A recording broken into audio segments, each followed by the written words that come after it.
여러분 안녕하십니까, 박영환입니다. 한 주간 있었던 정치권의 뜨거운 이슈를 다뤄보는 국민 맞수 시작하겠습니다. 윤석열 대통령 탄핵 심판 선고가 임박해 있습니다. 이런 가운데 국민의힘이 홍장원 국정원 1차장의 메모에 이어서 박종근 특수정사령관의 양심 선언이 회유에 따른 것이다, 이렇게 주장하면서 탄핵 증거가 오염됐다, 이런 주장을 펴고 있습니다. 이에 대해 야당은 엉터리 조작 날조다, 이렇게 맞서고 있습니다. 자, 오늘 국민 맞수 두 분과 이런 정치 현안 다뤄보도록 하겠습니다. 국민의힘 전 미디어 법률 단장 원영섭 변호사 나오셨고요. 안녕하십니까? 예, 반갑습니다. 이에 맞서서 민주당 조기현 의원 어서 오십시오. 예, 반갑습니다. 네. 자, 그러면은 국민 맞수 첫 번째 주제 만나보겠습니다.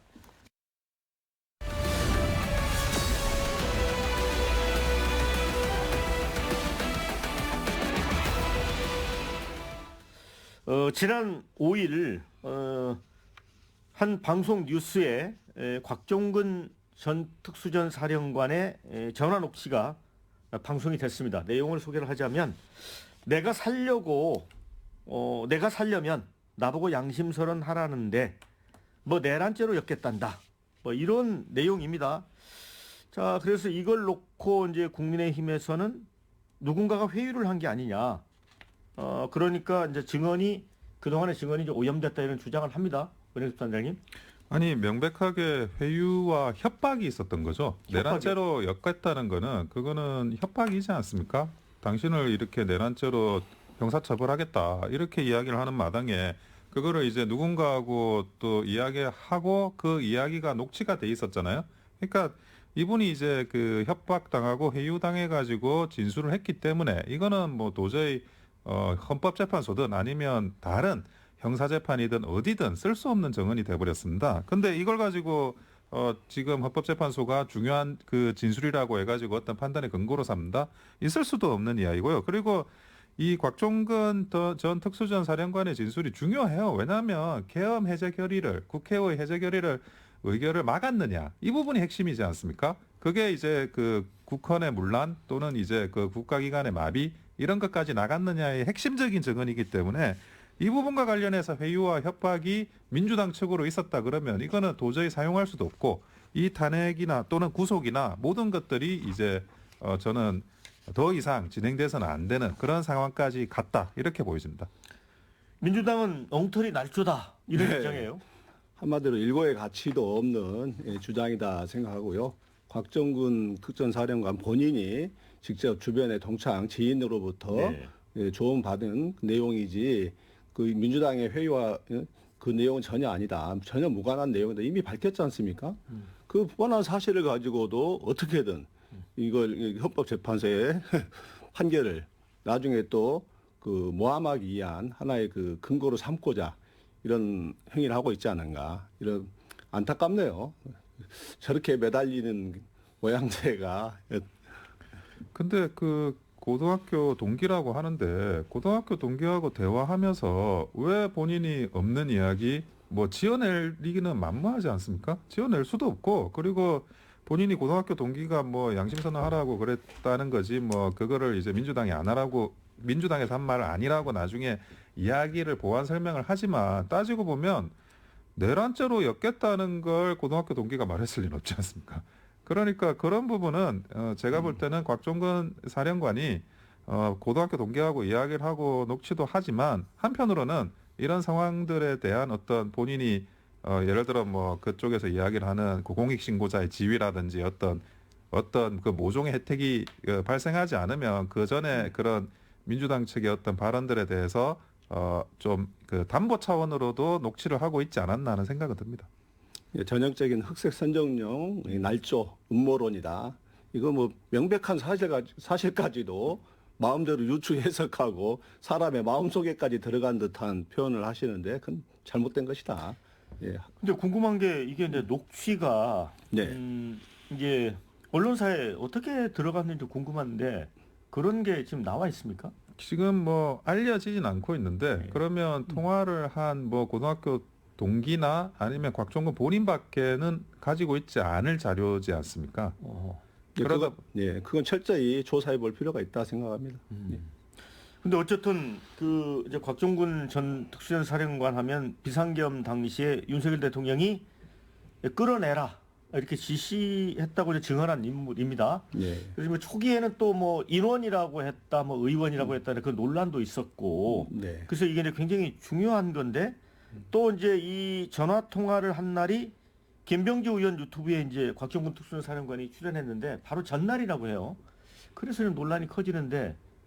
근데 대통령께서도 뭐 채워진 술 때 말씀을 하셨는데 150명이 안 채워졌으면 상식적으로 더 의원이 들어가지 못하게 막는 게 맞지. 어떻게 150명이 안 채워졌다고 사람을 끌어내라 그러느냐. 그게 상식적으로 안 맞지 않냐. 끌어내는 게 더 힘들지 않냐. 그 이야기를 하는 거고 지금 뭐 인원이냐 요원이냐 의원이냐 이게 12번도 더 바뀌고 있어요. 그러니까 따지고 보면 이미 헌법재판소에 적인 진술을 하는 그 내용만 맥락만 따져봐도 말이 안 되는 이야기였는데 지금 유튜브에 나와가지고 이야기한 전날에 이런 통화를 했다는 것 자체가 뭐 시간적으로나 아니면 그 내용적으로나 회유와 협박 그 다음에 논리적인 맥락 이런 것들을 따지고 보면 회유 협박 또는 이제 거짓말일 가능성이 굉장히 높다. 국민들은 그렇게 볼 수밖에 없다고 보여집니다. 예, 국민들이 상식적으로 판단할 문제인데요. 곽종근 사령관이 그 대통령의 지시 사항을 받으면서 그 내용을 마침 그때 그 부대원들이야 그 부하 장교들이 다 듣는 상황에서 그 통화 내용이 다 알려졌지 않습니까? 이건 그 부하들이 다 들은 내용이에요. 대통령과 통화한 내용을. 그 말을 어떻게 뒤집을 수가 있겠습니까?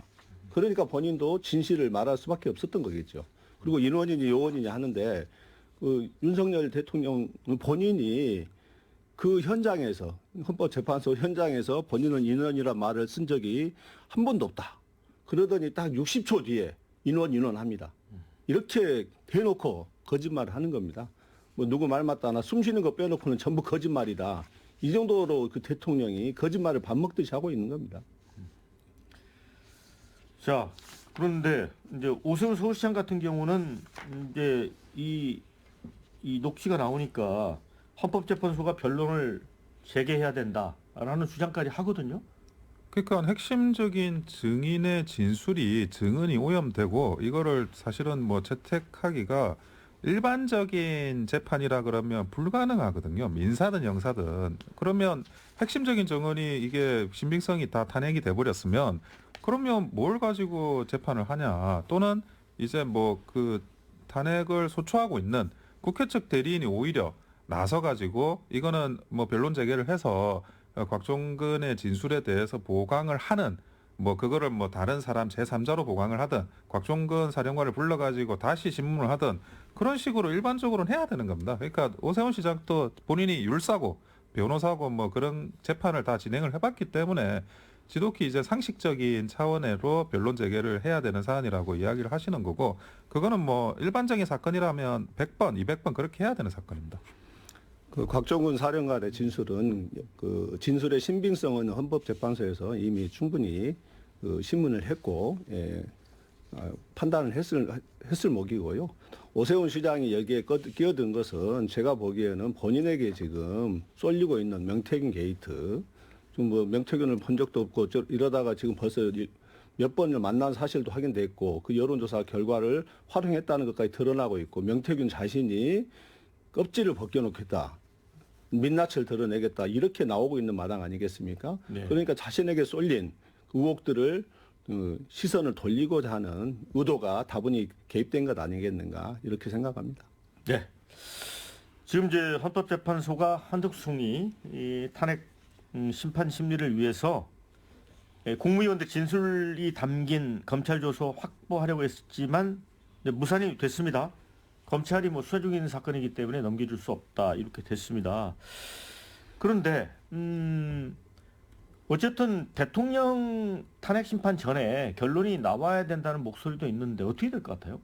당연히 사실은 나와야 되는 거고요. 이 사안에 대해서 그 마은혁 후보에 대해서 헌법재판관으로 임명하는 문제가 불거졌을 때도 아니 한덕수 총리 탄핵 그건 너무 간단한 건데 왜 그거는 안 하고 마은혁 후보를 재판관으로 임명하는 문제부터 먼저 하냐. 그게 굉장히 그 어떤 헌법재판의 공정성에 공정성을 의심할 수밖에 없는 사유가 아니냐 이런 이야기가 각계각층에서 많이 나왔습니다.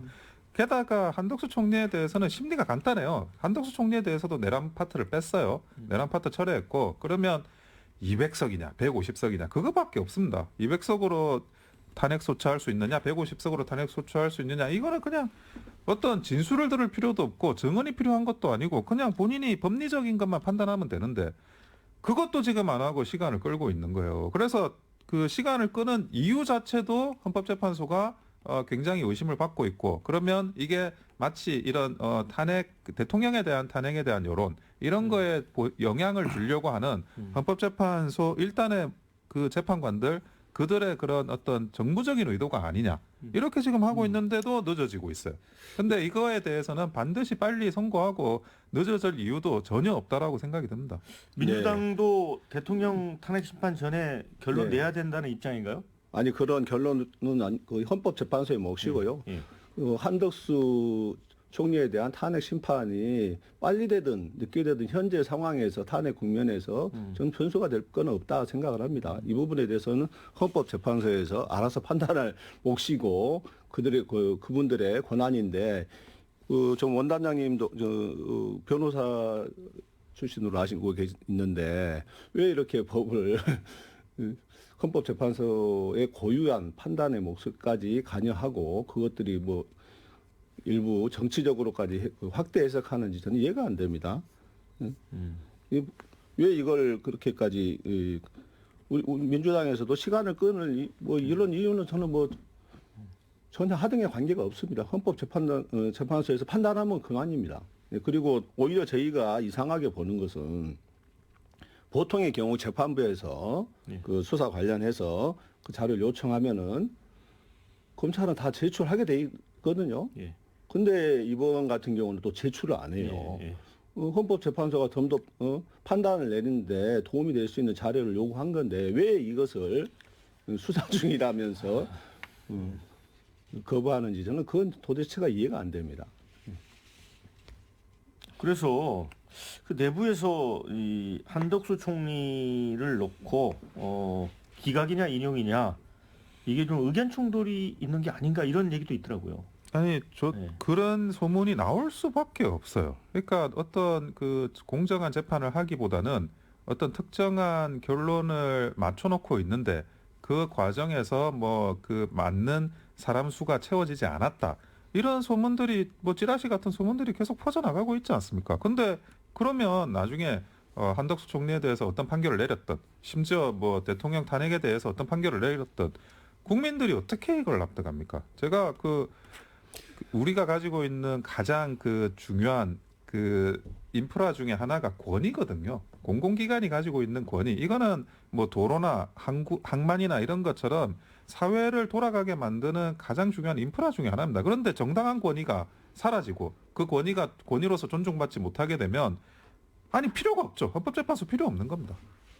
상당히 지금 심각한 표현을 하셨는데 이건 지금 결론을 맞춰놓고 있다. 뭐 이런 표현은 상당히 주의해야 될 표현이고요. 네. 헌법재판관들을 모욕하는 발언입니다. 이건 좀 분명한 사과가 있어야 될 것 같고요. 그리고 갑론을박 논쟁이 되고 찬반 의견이 있는 것 자체가 헌법재판관이 정상적으로 논의하고 있고 심리하고 있다는 걸 반증하는 겁니다. 왜 그게 정치적으로 다시 또 재해석되고 마흔역 재판관 임명까지 끼워 넣었는지 그 마흔역 재판관이 임명이 되지 않던 간에 그 논쟁은 계속되고 있는 거 아니겠습니까?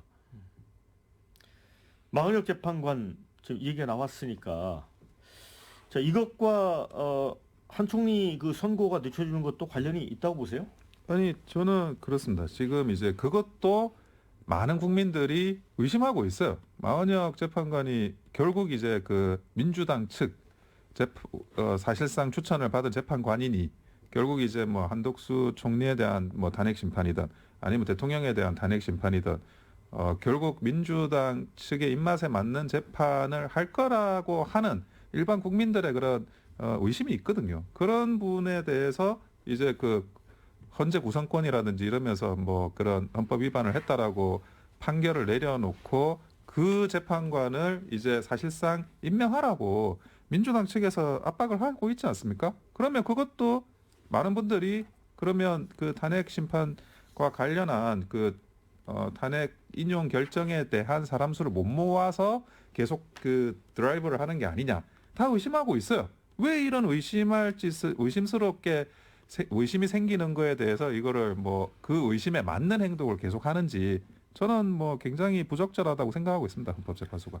마은혁 재판관의 임명은 헌법재판소가 만장일치로 판단한 네. 결론입니다. 그 헌법재판소의 결정을 따라야지 이런 행위를 반복하지 말라는 것이지 마은혁 재판관이 이 재판에 한 총리 재판에 무슨 영향을 미치고 한 총리 재판에 영향을 미치는 게 민주당에 무슨 이익이 되고 이게 말 게 없거든요. 네. 저희는 한 총리가 복귀해도 상관없습니다. 네. 지금 오히려 최상목 권한대행의 행태는 네. 사실상 내란 대행의 행태를 하고 있거든요. 네. 저희가 왜 한 총리가 어떤 심판을 받건 저희가 그게 민주당의 유불리를 따지고 말고 관심사항이 아니다. 그것 때문에 네. 마은혁 재판관을 임명하고 말고 이럴 이유가 전혀 없거든요. 마은혁 재판관을 임명하라는 것은 헌법재판소가 헌법재판의 심의를 통해서 최종적으로 만장일치로 정부의 삼권 분립의 원칙에 근거해서 헌법재판소가 내린 판결에 대해서 존중하고 임명만 하면 되는 겁니다.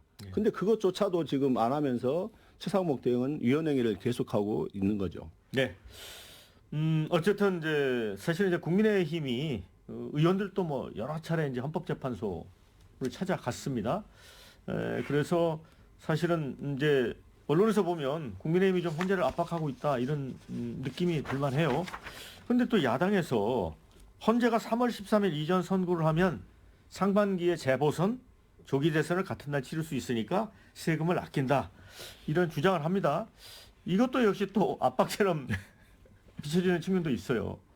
아니 근데 그 이재명 대표는 전 국민 25만 원 지급하겠다고 하시는 분이 367억을 아끼기 위해서 빨리 판결하자라고 이야기하는 게 이게 도대체 뭐 어느 도단인지 어불성설인지 알 수가 없고요. 그리고 그 세금을 360억 아끼는 게 중요한 건지 대통령을 파면하는 탄핵 심판의 결정이 공정하게 나오는 게 중요한 건지 당연히 대통령에 대한 공정한 절차와 그 공정성을 가지고 있는 판단이 중요한 거지 않습니까?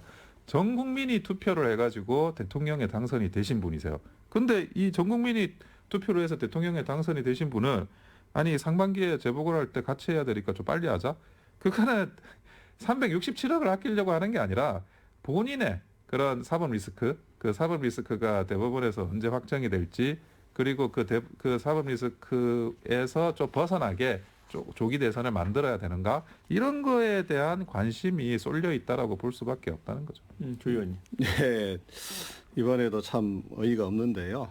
예, 이미 지금 헌법재판소의 판결 시점이 코앞으로 다가왔습니다. 근데 그 시점을 그 3월 13일 이전으로 하게 되면은 국민의 혈세 367억 원을 절감할 수 있다. 이런 취지로 얘기한 거고요.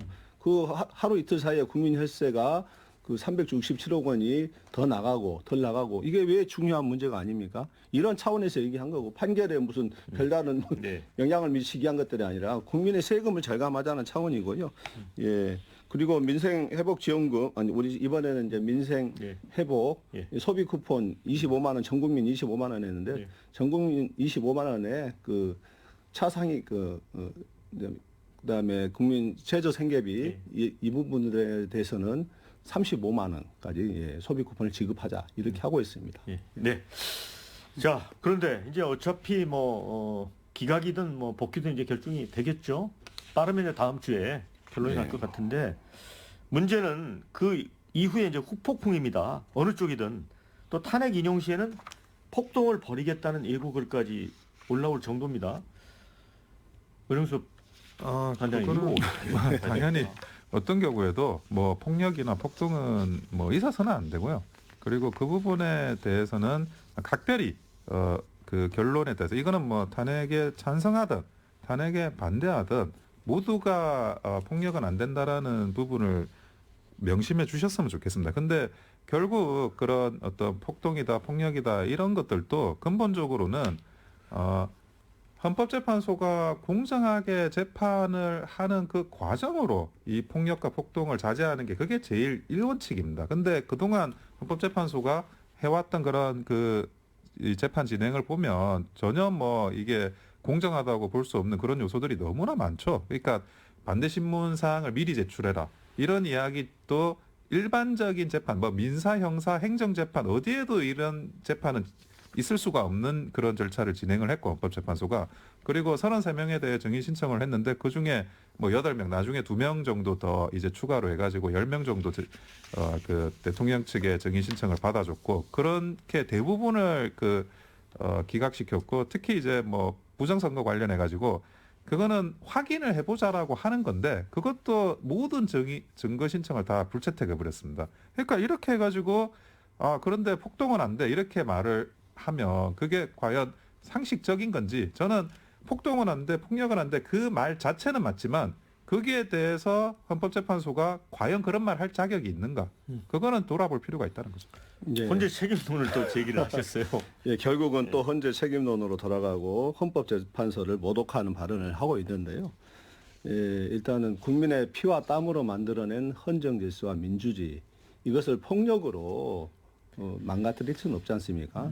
헌재 판결을 존중해야 되는 건 마땅한 거고요. 헌법재판소의 심리 과정은 전 국민들이 지켜보는 가운데 진행됐습니다. 국민들이 누구보다도 이 상황을 잘 알고 있는데 그 뻔한 헌법재판에 대해서 다시 부정을 논하고 이런 더구나 변호사 출신께서 이렇게 말씀하는 게 법과 원칙을 그리고 헌법을 누구보다 존중해야 될 분으로 발언으로는 제가 믿어지지가 않습니다. 저는 왜 계속해서 그런 발언을 하는지 걱정스럽고요. 지금 많은 우려가 되고 있습니다. 지금 구구 서부지법 폭동에 대해서도 국민의힘 의원들이 일부 그것을 비호하고 있고 여전히 지금 헌법재판소에 대해서 지금처럼 비난하고 있고 결국 폭력을 조장하고 있거든요. 국민의힘이 앞장서서 더 이상 폭력으로는 역사의 이런 우리가 피땀 흘려 세운 민주주의와 헌정질서를 훼손해서는 안 된다는 걸 분명히 해야 될 것 같고요. 이제는 국민의힘도 법과 원칙에 의거해서 헌법재판소의 판단을 존중하겠다. 이렇게 공식적으로 선언을 해야 된다. 이게 마땅하다 이렇게 생각합니다. 네. 자, 다음 주제로 건너가겠습니다.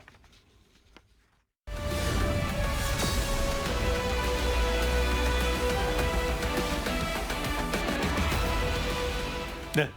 그런데 정치권은 이미 이제 차기 조기 대선 그 국면으로 지금 건너가 있는 것 같습니다. 그래서 여론조사가 이제 잇따라 나오고 있는데 MBS 여론조사 결과 좀 소개를 해드리면 엠브레인 퍼블릭 등 4개 기관이 지난 3월 3일부터 사흘 동안 성인 남녀 1000명 대상 진행한 전국 지표 조사입니다.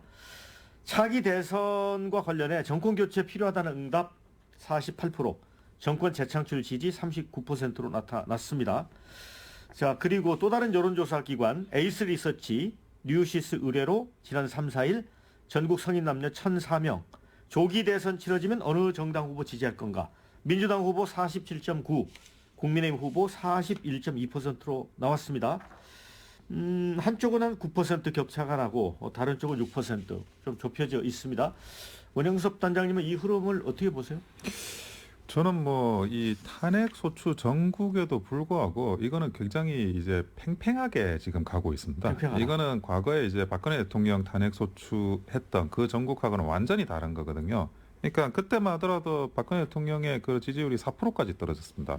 그래서 그 다음에 대선을 전혀 노려볼 수 없는 수준까지 새누리당이 그렇게 됐었었고 그러다 보니까 당연히 이제 선거 결과도 그렇게 됐죠. 근데 지금 이 여론조사 결과를 보면 이거는 사실은 뭐 저는 조기 대선을 설사 하더라도 이게 결국 이제 국민의힘에서 굉장히 국민들의 지지를 받게 되지 않을까라는 생각을 하는 거거든요. 왜 그러냐?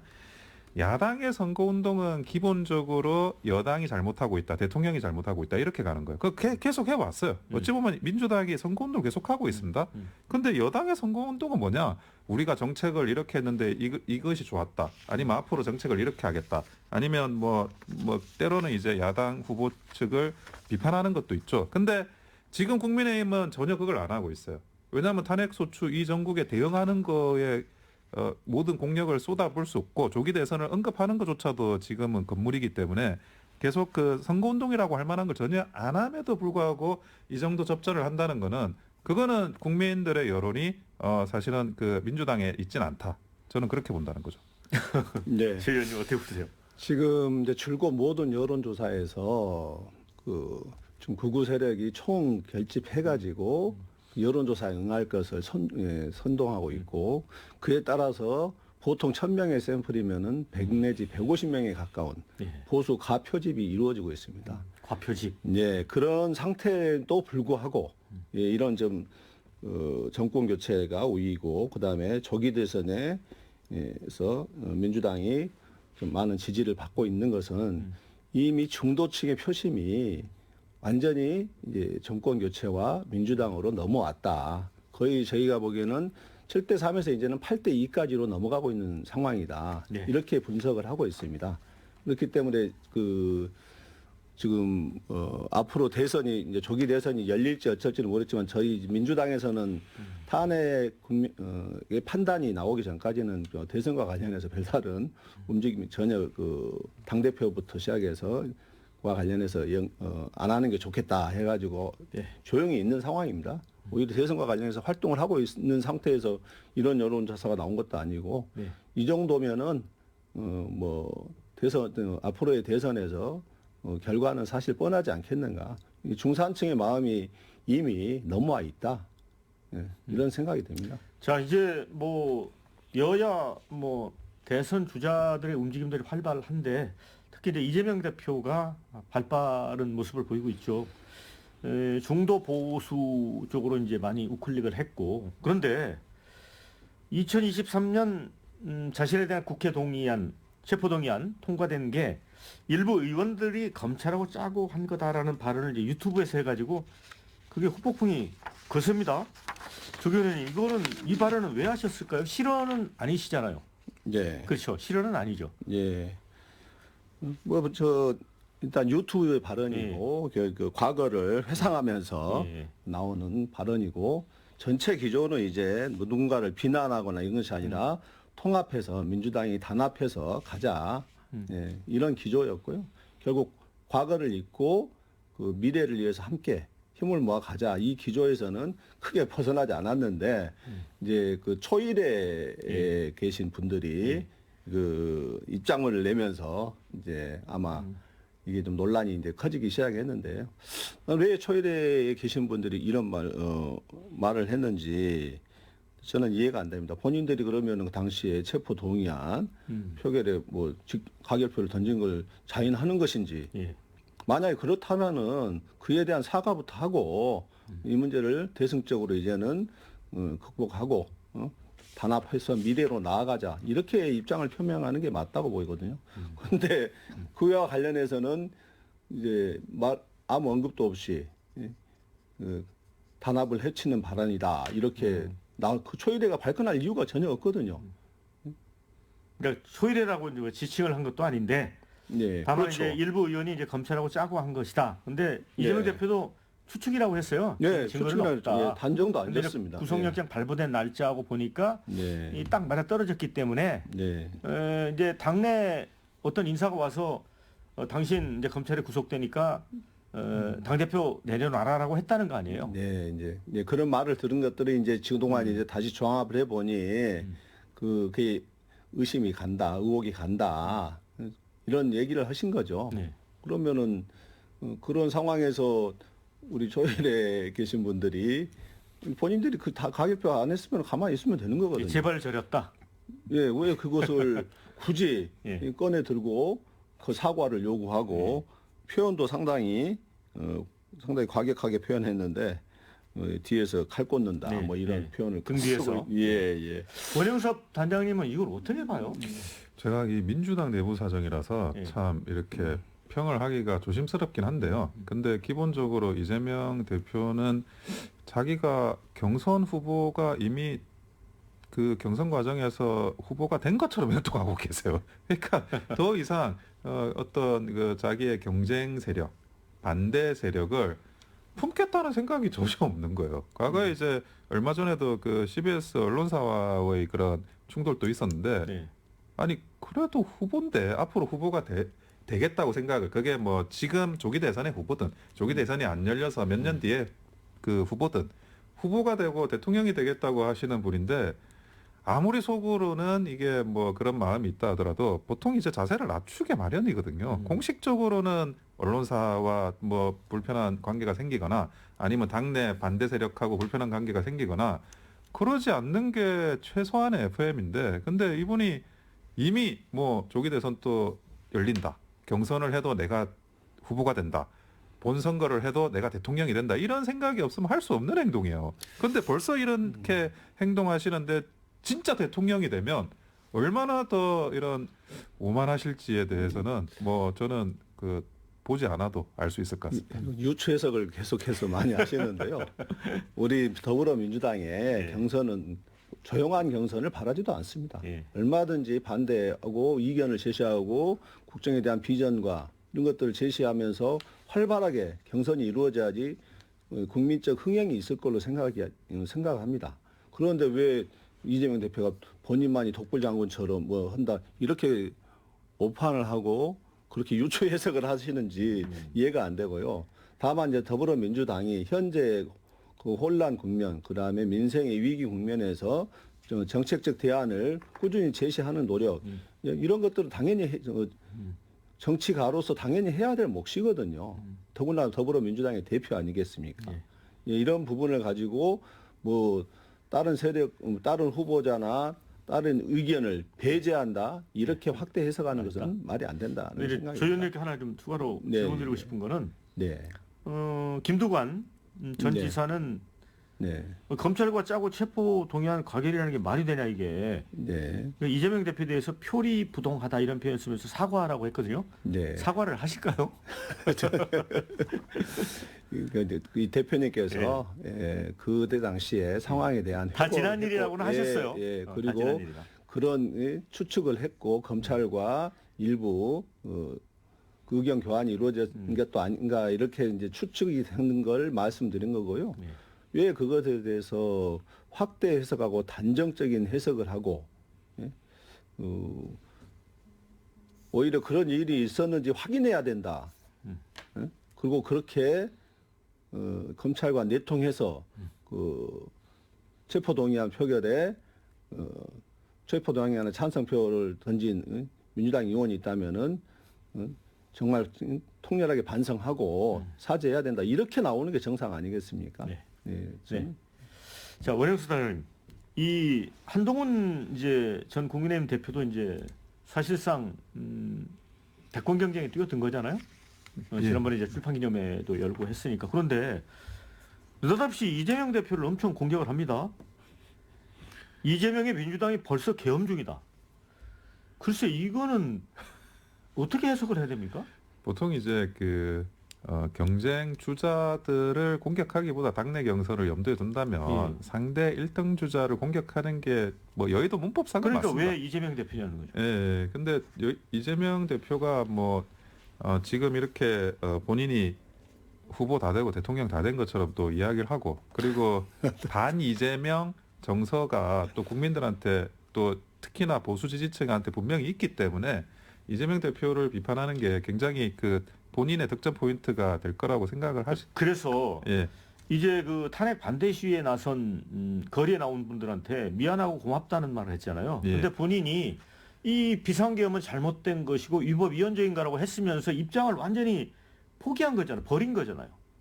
그러니까 한동훈 대표가 어떤 노선인지를 잘 모르겠는 게 아니 본인이 비상계엄을 위헌이라고 했고 그리고 민주당하고 같이 손잡고 비상계엄을 해제를 했고 그리고 탄핵소추에도 한동훈 개파라고 부를 만한 의원들이 민주당하고 의원들하고 같이 탄핵소추 의결도 했으면 사실은 이재명 대표하고 동지적인 관계가 맞거든요.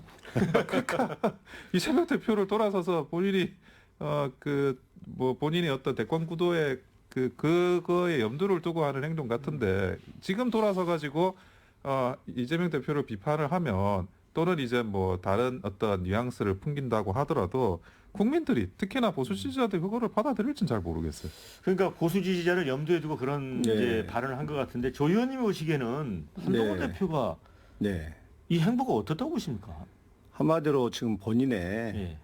지지 기반, 예. 존재 기반이 없다는 것을 자인하는 꼴이다. 그렇기 때문에 앞서 이제 온 변호사님께서도 원단장님께서도 말씀하셨지만 갈짓자 행보를 하고 있다. 정치인의 갈짓자 행보는 가장 치명적인 독소거든요.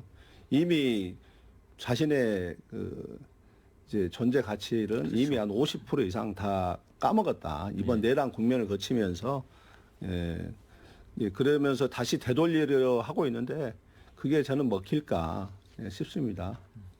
자, 그리고 개헌과 관련해서 최근에 이제 뭐 김동연 경기지사도 그렇고 한동훈 대표도 3년만 차기 대통령 하자, 개헌을 하자 이렇게 주장을 합니다. 홍준표 시장 같은 경우는 제가 인터뷰를 해보니까 대통령 되지도 않은 사람들이 그런 주장한다면서 3년 하려면 뭐하러 하느냐 이런 얘기도 해요. 근데 이게 이재명 대표를 약간 겨누는 측면도 있는 것 같아요. 조 의원님. 예. 어떻게 보세요? 이게 지금 임기 단축 개헌론이 지금 나오고 있는데요. 개헌은 철저히 국민의 입장에서 국민이 바라는 바를 실현해내는 게 최우선의 방점을 찍어야 됩니다. 지금 임기 단축을 국민이 바라는 것인가요? 그건 상식적으로 이해가 되지 않는 주장들을 지금 난무하고 있다고 보여지고요. 그 자체가 물론 이제 그 주장들이 본인들의 정치적 유불리에 따라서 이런 말들이 되고 있는데 저는 개헌은 앞으로 불가피하게 논의는 될 수밖에 없고 생각하고 이건 철저히 국민의 삶과 이 나라의 민주주의의 발전과 이런 모든 측면을 고려해서 이루어져야 된다. 이렇게 생각을 하는데 단순히 그 정치적인 유불리 계산에 따라서 임기 단축 이건 국민이 원하는 바는 전혀 아니거든요. 이런 얄팍한 개헌 논의는 문제가 많다. 원 변호사도 우리 조 의원님 의견에 동의하시나요? 저는 뭐 3년 개헌론? 100% 동의를 하고요. 이 부분에 대해서는 우리 조 의원님의 그리고 여의도에서 자기가 1등 후보라고 생각하고 자기가 후보가 될 수 있다라고 경선 통과해서 대통령 될 수 있다라고 생각하는 사람 중에 개헌론을 꺼내는 사람은 없습니다. 역대. 그리고 심지어 임기 단축 개헌 이런 거는 자기가 대통령이 될 수 있다는 생각을 1%만 가지고 있어도 그런 말은 절대 안 합니다. 그리고 임기 단축 개헌이라는 게 지금의 헌법 체제를 무슨 논의라고는 하지만 아니 지금 그 6공화국 헌법 체제에서 대통령이 되겠다는 사람이 그거를 개헌부터 이야기를 한다? 그거는 대통령 돼서 내가 대통령 됐으니까 이제부터 우리 한번 개헌해보자. 그거는 진정성이 있어요. 근데 그게 아니라 지금 개헌한다, 임기 단축한다. 이거는 그냥 1등 주자들에 대한 마타도우며 자기가 1등 주자가 아니라는 스스로의 인정에 불과합니다. 네. 자, 마지막 주제 이 부분은 만나 100% 보도록 싱크로율을 하겠습니다. 끄는 것 같습니다.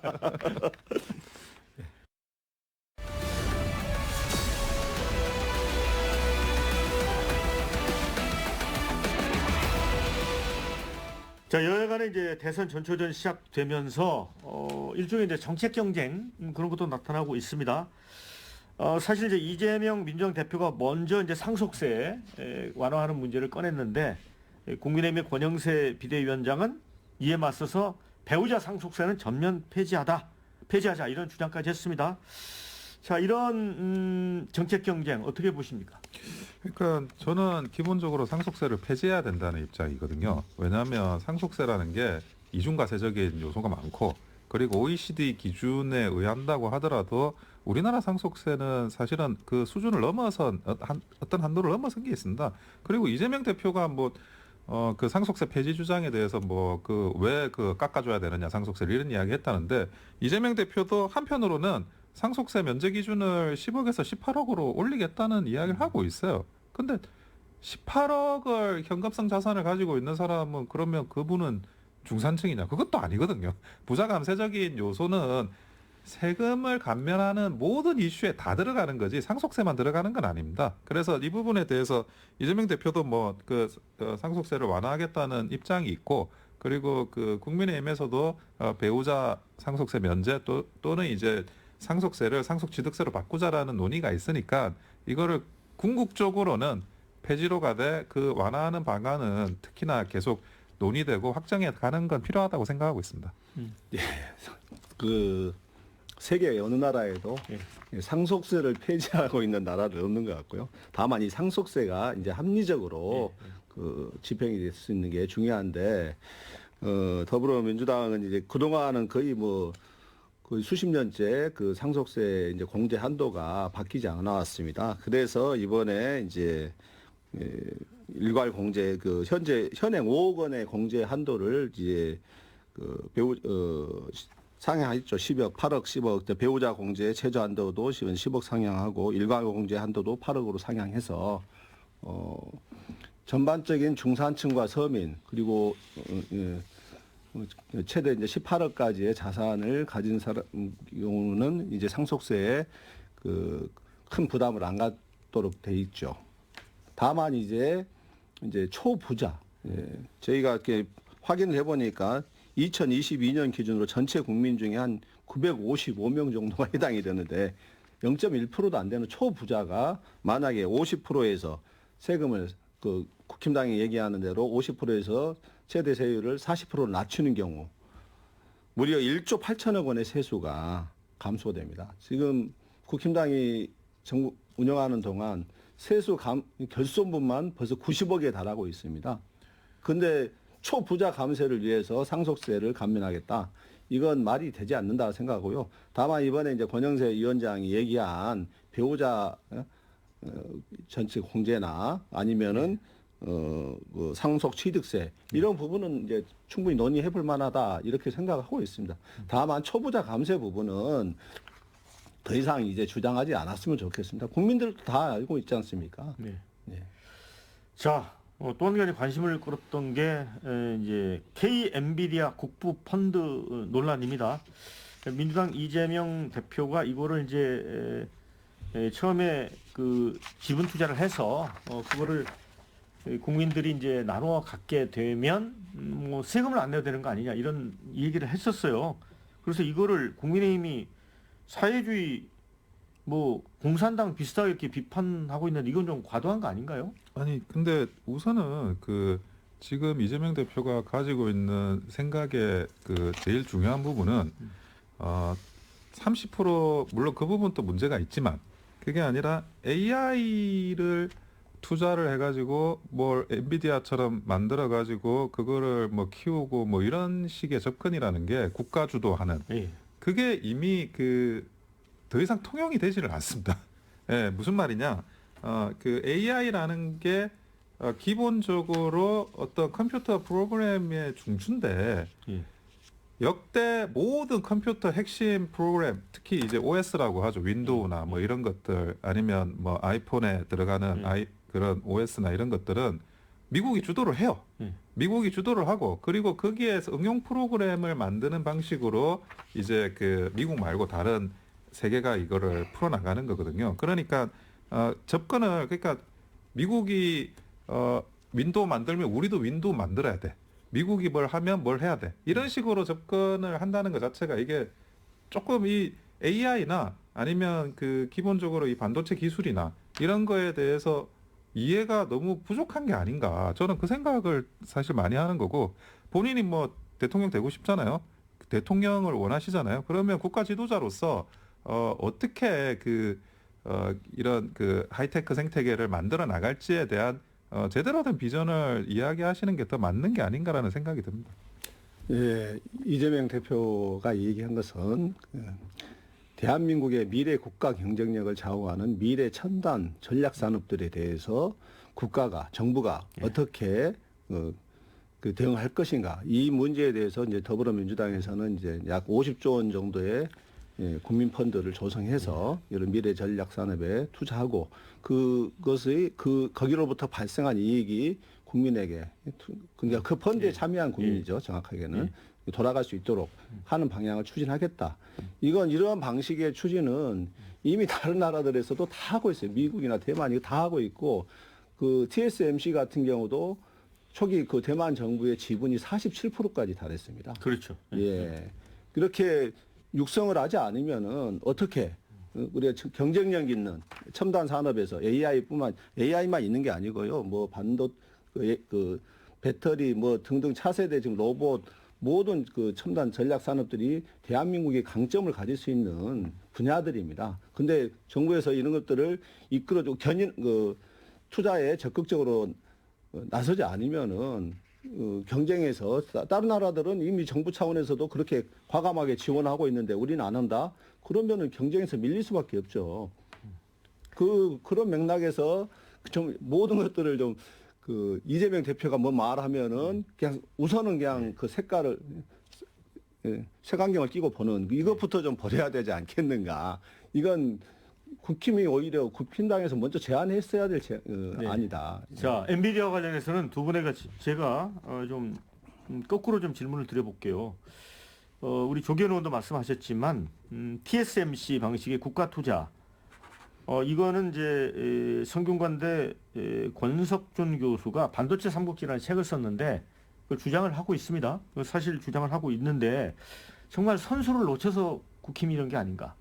아니 근데 이게 상식적으로 반도체법부터 통과를 하고 그거를 투자를 하자라고 하면 그게 이해가 되겠어요. 예. 그러면 정말 이 이재명 대표가 뭐 정말 의지가 있구나. 하이테크 산업에 대해서 자기가 하고 싶어 하는구나. 그거를 하겠는데 그게 아니라 일단은 뭐 기본소득처럼 뭐 세금으로 국민들로부터 국부 펀드를 한다라고 하지만 그거 다 세금으로 조성하는 게 될 거 아니에요. 공적 자금으로 조성하는 거고 그걸 가지고 뭘 해보겠다라고 하는 발상이 아니 쉬운 걸 냅두고 할 수 있는 걸 냅두고 다른 어렵고 뭐 국민들한테 어떤 가처분 소득을 뺏어오는 이런 거 가지고 하겠다라는 게 이해가 안 되고 진정성이 없다는 말씀을 드리는 거고 그리고 뭐 AI든 반도체든 정말 수익성이 나고 만약에 투자를 해서 이게 보상이 올 것 같다라고 하면 민간에서 금융에서 다 투자가 일어납니다. 그 환경을 조성하라고 하는 게 지금 이제 대한민국의 역할을 하고 최고 지도자의 역할이지 그게 아니라 지금 우리나라가 과거처럼 자본이 없고 기술이 없고 뭐 아무것도 없는 아프리카보다 못 사는 빈민국이라 가지고 국가 주도의 어떤 금융을 일으켜야 되는 그런 게 아니잖아요. 그러니까 다 반도체법부터 통과하고 말씀하시면 될 것 같아요. 네, 그래서 반도체... 다음과 이제 타다 창업주인 이재용 전 소카 대표가 민주당이 이제 과거에 혁신 기업을 저주하고 발목 잡았던 과거부터 반성해라라고 주장을 합니다. 그리고 이제 주 52시간 관련해서도 엔비디아는 주 100시간 이상 일을 한다고 하거든요. 그러니까 이런 것부터 해라. 이런 주장도 있어요. 네. 일단 민주당이 반도체법을 반대하는 거 전혀 없고요. 반도체법을 조속히 우선은 의결하고 52시간 문제에 대해서는 추후에 논의해서 넣을지 말지는 추후에 논의하자 이렇게까지 하고 있어요. 근데 그 52시간 이걸로 발목을 잡으면서 오히려 반도체법이 통과가 미뤄지고 있다. 이걸 좀 분명히 아셨으면 하고요. 그리고 엔비디아 같은 경우는 10년 전만 해도 사실은 삼성의 10분의 1 규모의 회사였습니다. 그만큼 첨단 기술 분야는 한 아이템만 제대로 터트려내도 지금 AI 반도체 이렇게 급성장할 수 있는 미래의 정말 핵심적인 분야 아니겠습니까? 그렇기 때문에 반도체법 조속하게 우리도 입법하는데 반대하지 않거든요. 오히려 국힘당이 대승적 차원에서 52시간 문제는 나중에 논의하고 지금 나머지는 다 동의할 수 있는 부분이니까 빨리 입법했으면 나섰으면 좋겠고요. 예, 그리고 소카의 그 혁신 얘기는 제가 지금 접하지는 않았던 얘기인데 정확하게는 제가 알아봐야겠지만은 기술 혁신이 과연 어떤 부분이었는가 당시 타다 택시가 기존의 택시와 이제 부딪히는 부분에서 서로 공존하고 상생 발전하는 측면에서 뭔가 좀 부족한 부분이 있었기 때문에 그때 당시에 엄청난 사회적 갈등이 격화됐습니다. 개인 택시나 이런 택시 사업자들의 반론도 셌고요.